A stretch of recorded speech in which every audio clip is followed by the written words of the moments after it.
ثانی انٹرنیشنل حج عمرہ tours and travels حج عمرہ جانے کے خواہشمند حضرات اسکرین پر دیے گئے نمبرز پر کال کریں۔ الحمدللہ کفا وسلام علی عبادہ الذین اصطفى ما بعد قال اللہ تبارک و تعالی فاعوذ باللہ من الشیطان الرجیم بسم اللہ الرحمن الرحیم ما كان محمد ابا احد من رجالكم ولكن رسول الله وخاتم النبيين صدق الله مولانا العظیم۔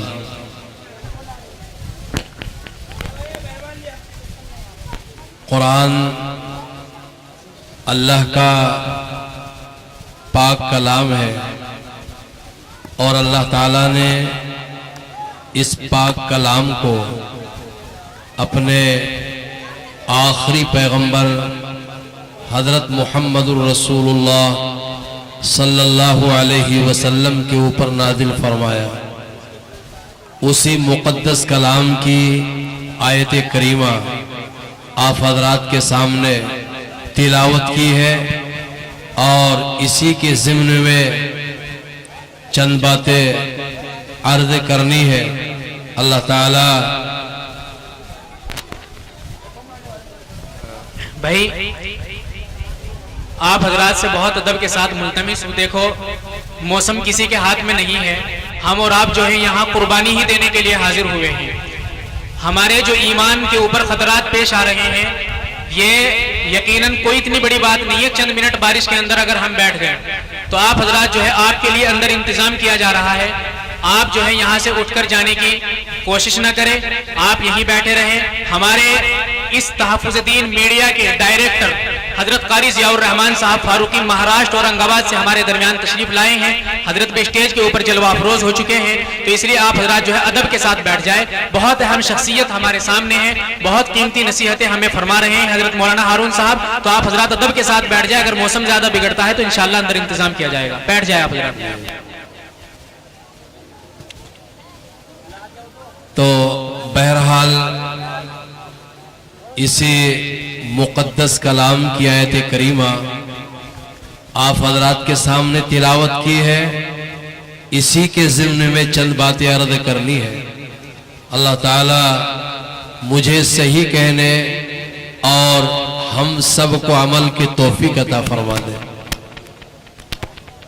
میں شکر گزار ہوں اپنے معزز مہمانوں کا اور ہمارے یہ نوجوان علماء مولانا محمد دانش صاحب اور مفتی شوقین صاحب، قاری محمد معروف صاحب اور ان کے سبھی رفقا کہ ایک ایسے موضوع کو لے کر، ایک ایسے اہم کام کو لے کر کے یہ کھڑے ہوئے ہیں جس کو کرنا صرف انہی کی ذمہ داری نہیں بلکہ میری اور آپ کی بھی ذمہ داری ہے، اور حضرت محمد الرسول اللہ صلی اللہ علیہ وسلم کے ہر ایک امتی کی ذمہ داری ہے۔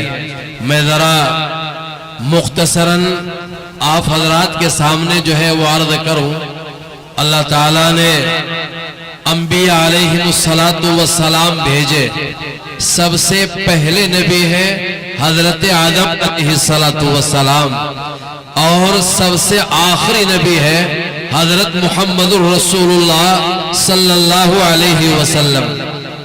آپ صلی اللہ علیہ وسلم سے پہلے جو نبی آتے تھے وہ عالمی نہیں ہوتے تھے، وہ کسی ایک خطے کی طرف، کسی ایک قوم کے لیے، کسی ایک علاقے کے لیے ایک ایک وقت میں دو دو اور تین اور چار نبی اللہ تبارک و تعالی بھیج دیا کرتے تھے، لیکن حضرت عیسیٰ علیہ السلام کے آسمان پر اٹھائے جانے کے بعد قوم گمراہی کی طرف چلی، اور ایسی گمراہ ہوئی قوم، ایسی اللہ کو بھول بیٹھی، ایسے اللہ کو جو ہے وہ بھول بیٹھے کہ ظلم عام ہو گیا، زیادتی عام ہو گئی اور انسانیت ختم ہو گئی۔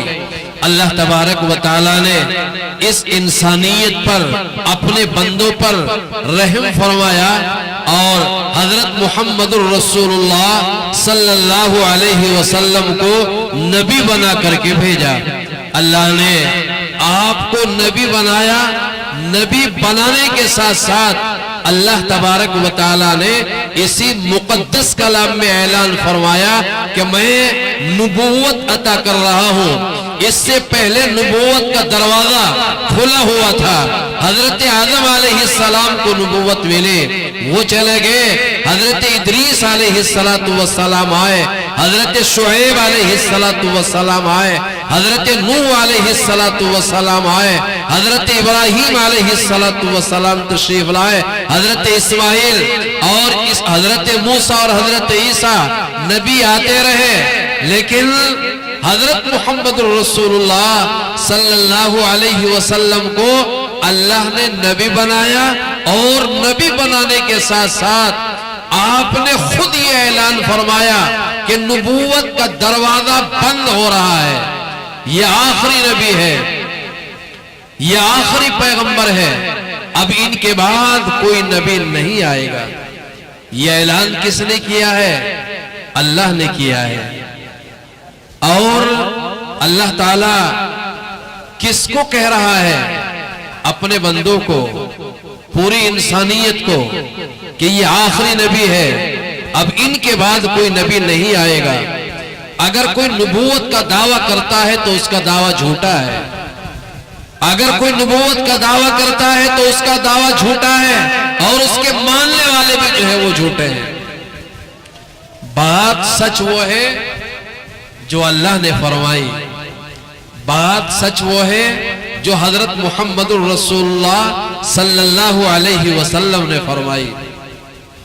آپ علیہ السلام اللہ کا سپرد کیا ہوا کام جب مکمل کر چکے اور آیت نازل ہو گئی، اليوم اکملت لکم دینکم واتممت علیکم نعمتی ورضیت لکم الاسلام دینا۔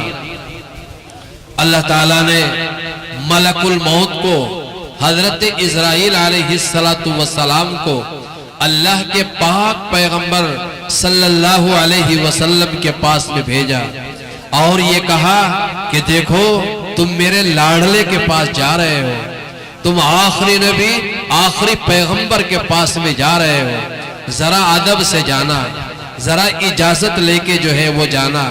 بہرحال حضرت اسرائیل علیہ السلام ملک الموت جن کو کہا جاتا ہے وہ تشریف لائے اور ادب کے جتنے پہلو ہو سکتے ہیں ان سب کو بجا لاتے ہوئے اجازت طلب کی۔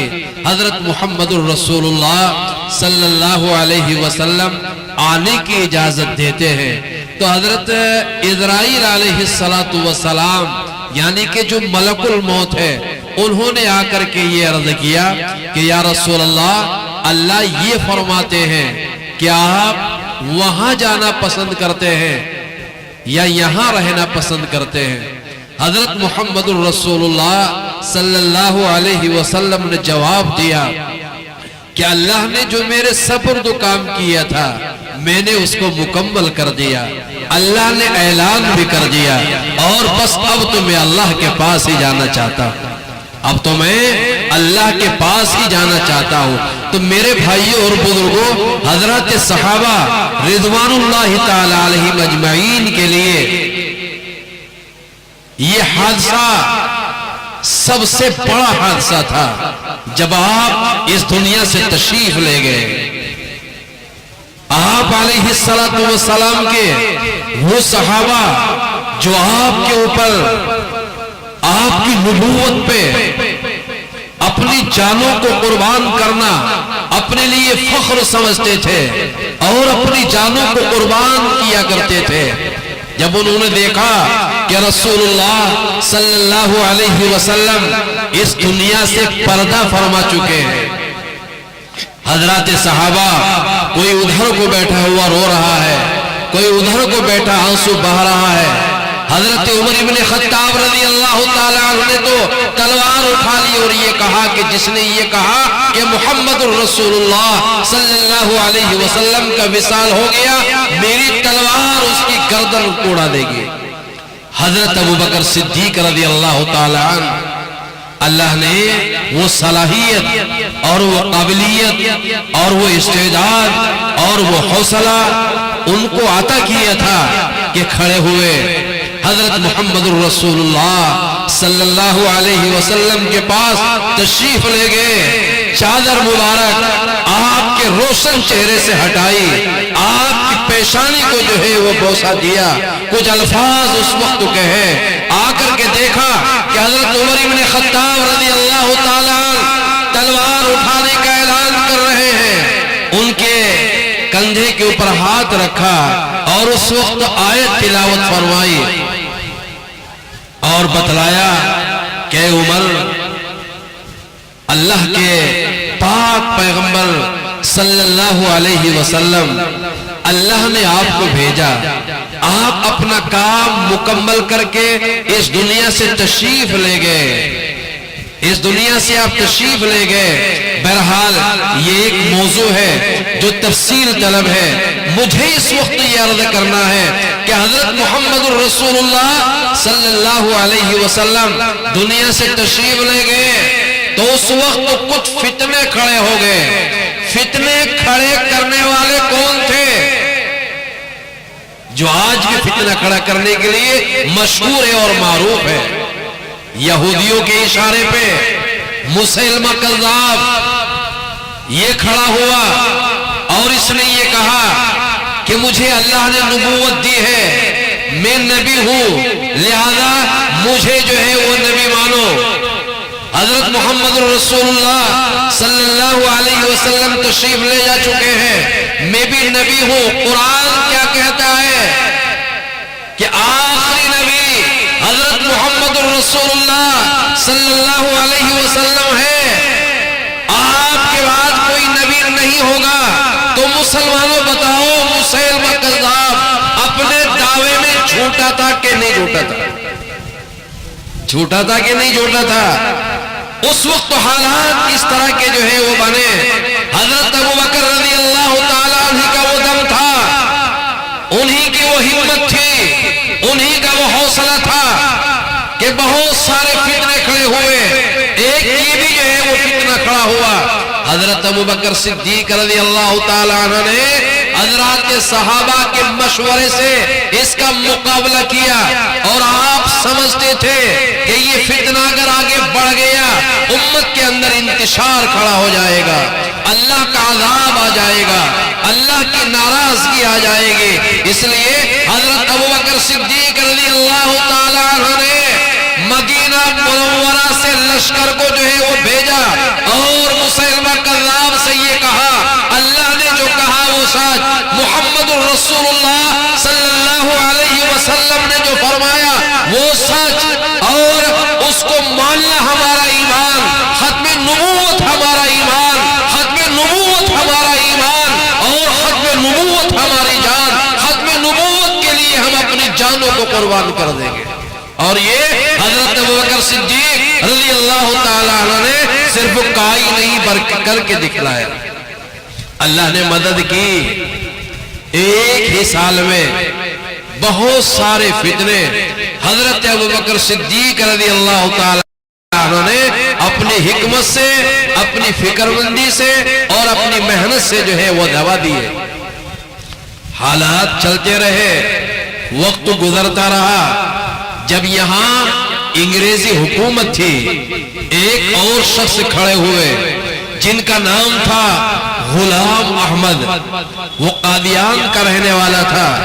یہودی عیسائیوں نے اس کو لالچ دیا، پیسہ دیا، جائیدادیں اس کے نام کی اور اس سے یہ کہا کہ جیسے مسیلمہ کذاب نے، دوسرے لوگوں نے ایک فتنہ کھڑا کیا تھا، تجھے بھی جو ہے وہ ایسا ہی کرنا ہے. تو غلام احمد قادیانی نے عیسائیوں کے اشارے، انگریزوں کے اشارے پہ نبوت کا دعویٰ کیا. جب اس نے نبوت کا جو ہے وہ دعویٰ کیا، الحمدللہ مدرسوں میں قرآن پڑھا اور پڑھایا جاتا ہے، علماء زمین پر موجود ہیں، اس وقت بھی جو ہے وہ موجود تھے، انہوں نے عوام کو جمع کیا اور عوام کو جمع کر کے یہ بات کہی کہ حضرت محمد رسول اللہ اللہ کے آخری نبی ہے، اللہ کے آخری پیغمبر ہے۔ مسلمہ کذاب نے غلط کہا، حضرات صحابہ نے اس کا مقابلہ کیا۔ آج غلام احمد قادیانی کھڑا ہو کر کے نبوت کا دعویٰ کر رہا ہے، لہذا ہمیں بھی حضرات صحابہ کے نقش قدم پر چلتے ہوئے غلام احمد قادیانی کا مقابلہ کرنا ہے۔ علماء کھڑے ہو گئے، علماء کے ساتھ عوام کھڑی ہو گئی اور الحمدللہ اس فتنے کو بھی جو ہے وہ دبا کر کے رکھ دیا۔ سر چھپانے کی کہیں جگہ نہ ملی، اگر جگہ ملی تو اسی کے آباء و اجداد کے پاس برطانیہ میں جگہ ملی سر چھپانے کی، لیکن کہیں کہیں پھر فتنہ کھڑا ہو جاتا ہے، اس لیے جاگنے کی ضرورت ہے، کھڑے ہونے کی ضرورت ہے، علماء سے جوڑ رکھنے کی ضرورت ہے۔ آج ایک فتنہ بڑی شدت کے ساتھ میں جو ہے وہ کھڑا ہو رہا ہے، فتنہ شکیلیت۔ بھاگلپور بہار کا رہنے والا ایک، اس نے بھی اسی طرح کی جو ہے وہ بات کہی جو عقیدے کے خلاف ہے، جو نبوت کے خلاف ہے، جو رسول اللہ صلی اللہ علیہ وسلم کی تعلیمات کے خلاف ہے۔ ہم یہ کہتے ہیں کہ ہمارا مرنا اور ہمارا جینا رسول اللہ صلی اللہ علیہ وسلم کے لیے ہے، ختم نبوت کے لیے ہے، ختم نبوت پہ جو انگلی اٹھائے گا ہم کھڑے ہوں گے، اس کا مقابلہ کریں گے انشاءاللہ۔ اللہ کی مدد آئے گی، جیسے پہلی مدد آتی تھی، آج بھی اللہ تبارک و تعالیٰ کی مدد آئے گی، اور جو ختم نبوت کے تحفظ کے لیے کھڑا ہوتا ہے، رسول اللہ صلی اللہ علیہ وسلم کی تعلیمات کو جو زندہ کرتا ہے، اللہ اس کی مدد کرتا ہے، اور رسول اللہ صلی اللہ علیہ وسلم حشر کے میدان میں انشاءاللہ اس کی سفارش کریں گے۔ ایک بڑے عالم گزرے ہیں علامہ انور شاہ کشمیری رحمت اللہ علیہ، انہوں نے اپنے بیان میں کہا تھا کہ جو تحفظ ختم نبوت کے لیے کام کرتا ہے، جو تحفظ ختم نبوت کے لیے محنت کرتا ہے، جو ختم نبوت کے لیے خرچ کرتا ہے، تو میں لکھ کر کے دیتا ہوں، اللہ تبارک و تعالی انشاءاللہ اس کے شفا، اس کے جو ہے مغفرت جو ہے وہ فرمائیں گے اور اس کو جنت میں جو ہے وہ داخل کریں گے۔ تو ہمارے یہ نوجوان تب یہ چاہتی ہے ان حضرات کی جو ہے وہ تعریف کی جائے اور ان حضرات کو جو ہے وہ سراہا جائے، ان کی محنت کے ساتھ میں کھڑا ہوا جائے، اور اس وقت عقیدے کے تعلق سے ختم نبوت کے لیے جو یہ نوجوان علماء ہمارے کام کر رہے ہیں، ان کے لیے دعا بھی کی جائے، ان کا ساتھ بھی دیا جائے، ان کے پروگراموں میں شریک بھی جو ہے وہ ہوا جائے۔ اللہ تبارک و تعالی ہم سب کو عمل کی توفیق عطا فرما دے۔ ہمارے معزز مہمان اسٹیج پر تشریف فرما ہے اور حضرت مفتی ریاست علی صاحب بھی تشریف لانے والے ہیں، انشاءاللہ تفصیلی بیان اور تفصیلی خطاب انہی حضرات کا جو ہے وہ ہوگا۔ آپ حضرات بیٹھے رہیں گے اور سنتے رہیں گے، کیونکہ بہت دیر تک یہ پروگرام نہیں چلے گا، بہت طویل یہ پروگرام نہیں ہے، مجھے اتنا ہی وقت دیا گیا تھا، اللہ کی توفیق سے جو دل میں بات آئی میں نے آپ حضرات کے سامنے جو ہے وہ بتلائی۔ اللہ تبارک و تعالی ہم سب کو عمل کی توفیق عطا فرما دے، آمین، وآخر الدعوانا الحمدللہ رب العالمین۔